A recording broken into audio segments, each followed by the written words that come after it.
don't buy the gambling addiction thing. Are you kidding me? I used to what? It's not like drugs where you can say, you had a relapse if you do it. Listen, here's what triggers. Gambling is the same as drugs because if you're addicted, if it clicks, there's times I've stayed up 24 hours, just nonstop. But everyone's done that. Yeah, but gambling. how many people go up to the room and come back down and sell gold off their neck, go to pawn stores, right? Take golf clubs, do whatever they can. To gamble? To gamble. I mean, I sat at the table. I was just so... You are an addictive mess. And lost $5,000 at the crap table in 3 or 4 hours, which is relevant. I saw people lose, 25 or 50 grand, but I would lose money. I would yell at people playing craps. It's so funny when the crap table's hot and people are winning. Everybody's high fiving, like you could have the head of the clan and Farrakhan high fiving. Hey, this is, and then you start losing and you look over and you go, "You fucking stupid zipper, throw the dice softer." I'm yelling at people. I swear to God, I smashed the table. I was throwing off a fucking crap table. I threw my hands in the air once, and the lady behind me, the waitress, had a tray full of drinks, and she was right behind me. I threw my hair. All the drinks went flying in the air. Listen, you are an addictive mess. I've gotten kicked out of casinos for cursing and yelling, and they're going, "You can't curse here." I go, "It's a goddamn casino with alcohol, smoking, prostitution, everything. Yeah. I can't curse, you I don't fucking like idiots." that whole thing that you can't curse. Yeah, how can you really not can't curse at the tables? At the tables. If you say I didn't know that. Yeah. They'll what else bitch at can you. do? It's just so weird. There's a fine line that makes something an addiction because we all drink. Yeah. Heavily at times, but what throws you over to the Puts you over the edge. Alcoholic stage. I love gambling. Or gambling, And I play party poker online. It's Texas Hold'em. I played online last night. Royal Flush, first one I've ever hit in like a year of playing. It flopped me a Royal Flush like right off the bat. What'd you win? Knew I had it. I was only in the 2-4 room, so I won about $50. But it was when it flopped, I was like, I won. There was nights in casinos I would just walk on my way to my room, tapped out and have like $5 left, and I What get do you that do with $5? and then I go to just to keep gambling. I'd play nickel slots for another hour, just to sit there so I have some action going. Oh, something. And then I would look at the penny slot players and go, white trash. Look at those creeps playing penny slots. Rich, as an addictive person who was addicted to gambling and now can't gamble, or you'll have a relapse. Yeah. What is it about the gambling that drew you to it and addicted you to it? Is it you're looking for the big win? Well, is it the actual just gambling? Is it losing? What is it that I started gambling when I was in 4th grade though. We were pitching quarters, playing roulette in 4th grade, Roulette? Where do you get a roulette table? My friend had this game that had 30 games in one, racetrack and Roulette. horse. And I we played remember that game. Remember that game? Yeah, it was like one thing, and it had a roulette wheel, it had a racetrack, a place for like blackjack. It had everything. Little craps table. So, I was 9 years old. I started gambling. Then, just maybe fucking 2 more hugs as a kid, I'd have a normal life. It's just the 2. intent. Well, everything goes back to, you don't get the attention growing up. Or whatever. So you're lashing out and you're doing looking everything. for something else. You're looking for something. So I started off young. I in Hebrew school, I got kicked out pretty much of Hebrew school. I had to go to Hebrew school, which really sucks. You're playing the dreidel? No, you go to regular school and then the bus picks you up for Hebrew school. And I would try to. And I used to work the canteen at the Hebrew school where you sold candy, and I would steal the money right at the Hebrew school and then go gamble with it. This is like in 6th grade. I was stealing Hebrew school gambling money. Candy money. Right, and then I got caught, so I got in trouble for stealing the candy money. So where does this all come from? You think? What happened as a kid that just set you down this road, or do you think you're just born with this addiction? I don't know. I just, I get bored easy. You need some action going. You just need action. You just need it. Rich is the kind of guy that just needs action. And when you're gambling, is it the win? Do you go like, I get so funny. I was in Vegas once, and I'm up like $2,000. I'm Mr. High Roller. I'm tipping everybody, throwing money around, right? I swear to God, and that was like on Wednesday. Come Saturday, I was eating 19-cent chicken sandwiches at AM PM gas station. I'm fucking right now. I got my friend. Oh, the high roller. I know, like my friend. Like I'm staying in. I can tell you some Vegas stories. So my friend comes to hang out with me. When I'm working in Vegas. So he got a girl there. So every time he brings the girl back to my room to bang her, I can't come in. I got to go back down to the tables, and lose another $300, $400, $500. So every time he got laid, it cost me $500. So I just lost, all the money, and now, I'm I can see him throwing money around like he's rich. I was a mere bag of shit. Why he gave $100 to the repairman just to take the clicking out of the phone. I was in Vegas, like when me and my wife got divorced. When we got divorced, so we were separated for 2 months. We're separated for 2 months, but we live together still. Through the separation, we still bang every now and then, but we do. And it's horrible. You go through a divorce, but living together. So I was going to work in Vegas, and as I'm going out there that week, she's moving out. She's taking everything, moving out, and taking the kids. So I know I'm going to come back from Vegas to an empty house. Yeah. No more kids there, and so now I'm in Vegas. Now I'm in Vegas, and I get there, I'm down every bit of, I've already lost I lost money before I checked in. Where would you like your luggage? Back in the fucking car. Okay? That's where I want my luggage. All right? So, I'm already down a couple grand. My wife, I would walk off stage and just walk out and cry. Oh, my God. Because you're in Vegas and you see, like in the summer, there's happy families, and there's couples, right? And they're all, playing, and I'm broke. Childless. With your failed marriage? With my failed marriage. I'm telling you, I spent a week in Vegas crying. That's horrible. And then I'd walk to the tables and I would lose more money. I had nothing. That's it's awful. Depressing. That's really awful. Poor Rich. It's so awful that that Anthony's finding something to make it sound even more awful. That's all right. I worked off the hook. I worked. Let me say hi to Dave here. Dave, what's up? Hey, boys, what's going on? Hanging out with Rich Voss today. We got Lady Di on the phone. We got lots to do today. Awesome. All right. Gambling is definitely addiction. I had a roommate that had an online internet gambling account, and he deposited money in his account by calling a 1-900 number and charging it to the phone account. Of course, I didn't know this until the phone company threatened to shut off my phone. Oh, you were in on him with the phone? That's right. The 1-900 number, $1,500 phone bill. Oh. And he was taking the bills, and he was hiding them, so I wasn't even getting them. Wow. Wait, I don't understand the scam here. He was online gambling, okay. And the way you deposit money into your online account, you could call a 900 number, and they'll bill it to your phone. So they get the money, you put it in your account, but it's being billed to your telephone bill. Oh, okay. So now he's sharing the phone with this guy, so now this guy's in for part of the money. Right. The phone's in my name. Everything's in my name. So you're totally screwed. Have no credit, so, everything is in my name. He also happened to have a little bit of a drug problem, too, so that's probably connected. So that's what makes me think the whole gambling thing, the addiction, very addictive personality to begin with. Well, if you wanted to help him, really what you do is, as he's hitting his bottom, you make him perform oral on you for money.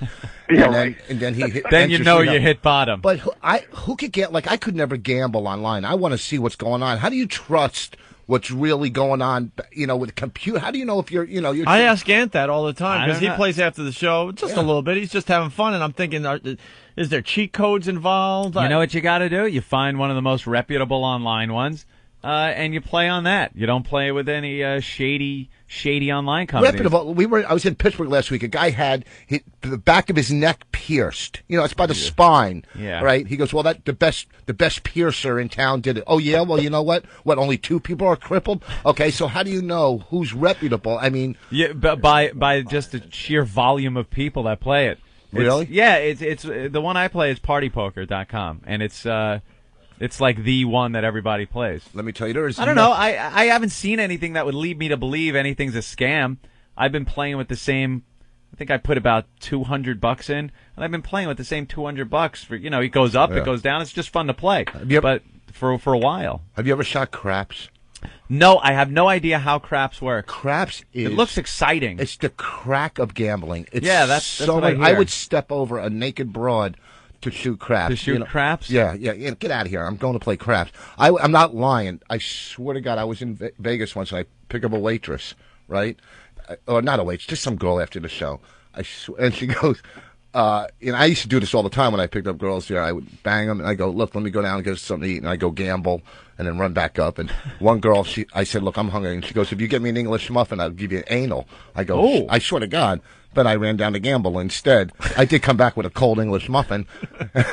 How long would you be gone with these chicks waiting in the room? I don't know. Who knows? They were Probably drunk. Be a long time. They didn't know. They were plastered. Let's go to Colorado. Eric, what's up? Hey, guys. Hey.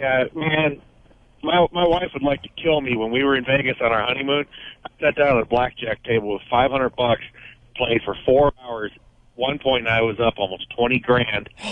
I gave it all back. Are you kidding? No, I gave every last bit of it back. I mean, literally, I was up $20,000, and my wife says, "How much money you got there?" I says, "Oh, I don't know." And the dealer said, "There's about $20,000 in front of him." My wife says, "Oh, let me have some." I said, "Hell no!" I said, "I'm going to keep playing." And I started playing. All right, wait, but what was the logic in your head? You're up $20,000. What are you thinking at that point? I could turn this into 100. Yeah. Yeah, you never have enough in front of you. Yeah. See, kiss of death is. We were in Aruba, and me and when I was married, and then I'm shooting craps, and I got money. So all you over weren't crying in Aruba? No, but we went to Aruba, and we got home the next week, and she goes, "I want a divorce." I go, "Thank you for telling me now. You couldn't have told me, a week ago when I spent." So I'm shooting. Stop craps. whining. Well, the worst part about mine is my wife and I were there on our honeymoon. That was the third day of our honeymoon. I didn't get sex for the rest of the week when she found out I gave it all back. Wow. Not like you bought it and lost it. You get a weird, I don't know, you just get a weird feeling when you're at that blackjack table. Mm-hmm. Like, stupid quick story, when we were in, Vegas, I was up about $120. Yeah. And it was after dinner, it's getting late, and I was just tired, and I knew I just wanted to go to bed. Yeah. So I just started making stupid bets, and then as soon as I lost it all, it was like, okay, now I can go to sleep. Yeah, you play stupid. You start playing stupid because it's like I don't feel like investing the next 3 or 4 hours, sitting here.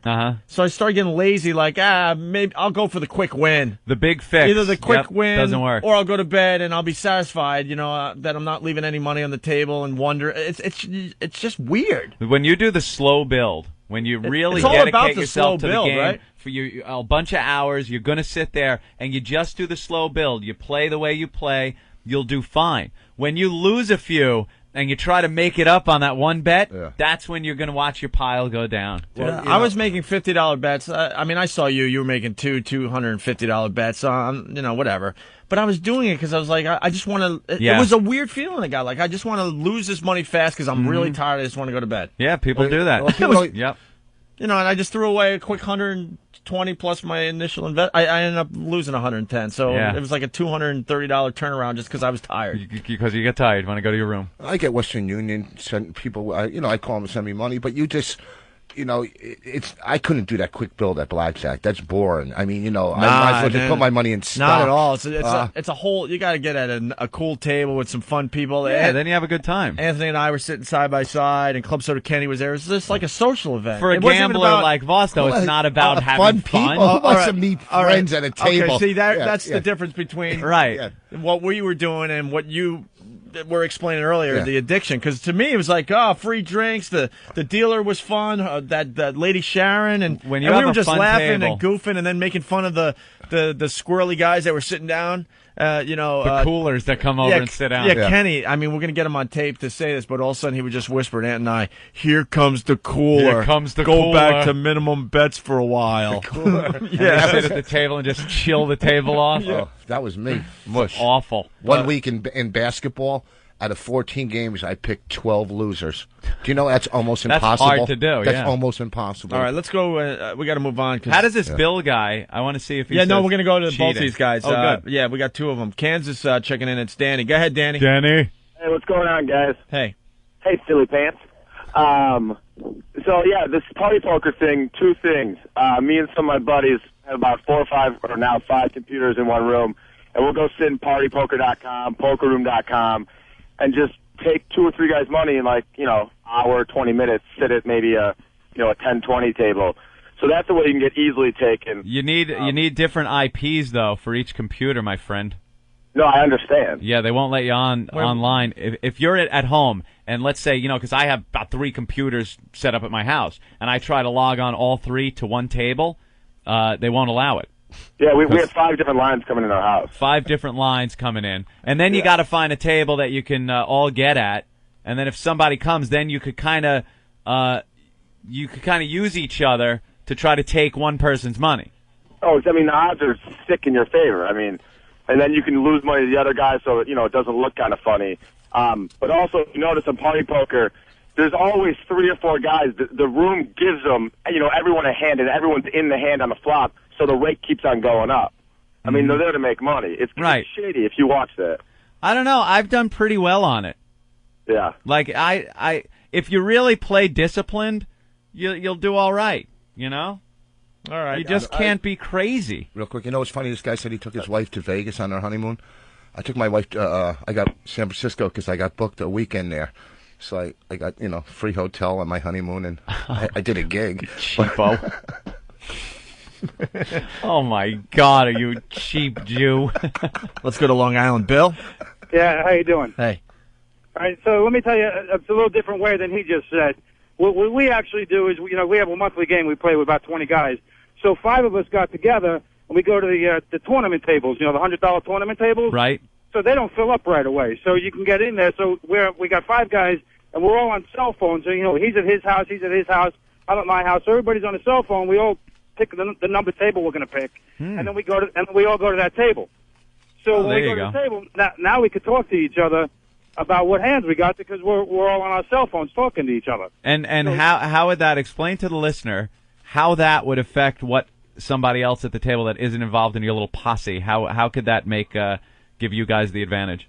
Well, it only gives us the advantage. Like, we'll just share the money around. If I don't have a good hand, like right away, we all know what our up cards are because you can see your cards. Uh-huh. So if I have a 2-7 offsuit, I'm already out of the hand. But if I'm in the hand, I got decent cards, a pair of 6s, and somebody else that I know has cards has a pair of queens, I'll bet my hand up because I can afford to lose some chips if I want to lose some chips, or if I'm already down, I'll bet my hand into his hand just to give him the money, just so he can have more power at the table. And it's only a 10-person table, so if you have 4 or 5 guys in on it, one of those 5 guys, you have a good chance of winning. It would give you an advantage, yeah. We just spread the money. We just spread the money around, and we win. We win all the time. There's always money in our account. Yeah, I'm sure there are people doing it, but I don't know how many people are actually conspiring at the 2-4 table. Well, you know what I mean? And that's what I'm playing on. Table, but yeah, it's the same in Vegas. You get 3 guys working together. All right, thanks, bro. Yeah, true. Yeah, they watch out for that though. One more. Mm-hmm. Rob, what's up? What's going on, guys? Hey, how you doing, Kiki Kikerman? Is he talking to me?